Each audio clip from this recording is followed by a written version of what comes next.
3 or 4 years ago, Kodak went bankrupt essentially and has disappeared. There's a shell of Kodak that's left, but it's not really relevant. In that chapter, in my narrative, I visit Rochester and I describe the cultural and economic desolation. It's like many other post-industrial towns. It's a catastrophe for those people who have the misfortune still to be there because there are very few jobs and it's a miserable place. I compare the experience of Kodak as the quintessential industrial town with that of Instagram. Instagram didn't replace Kodak formally. They're different kinds of companies. And I haven't argued that Instagram killed Kodak, although the forces that created Instagram contributed to the demise of Kodak. And I also acknowledge that much of what happened to Kodak was a reflection of Kodak's poor management. After all, Kodak invented the digital camera, so one can't feel entirely sorry for at least Kodak's corporate management because in some ways they got what they deserved through their poor management.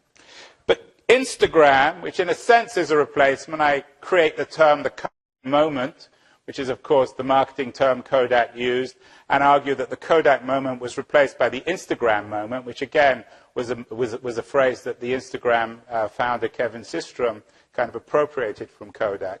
But the comparison between the two companies is instrumental. When Instagram sold to Kodak, to Facebook, a couple of years ago for $1 billion, which at that point seemed a lot of money. Today it seems like much less because of the later acquisition by Facebook of WhatsApp for $20 billion.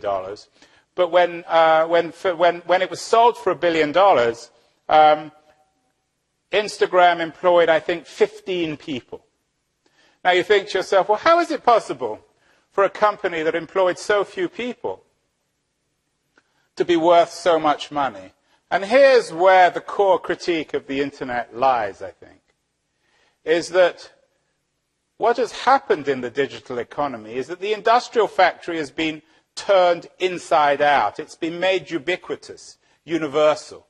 We're all working in those factories. The reason why Instagram only needed to employ 15 people was that we are all doing, as members of the Instagram community, as people who post our content, our photographs on the Instagram network, we're all doing all the heavy lifting.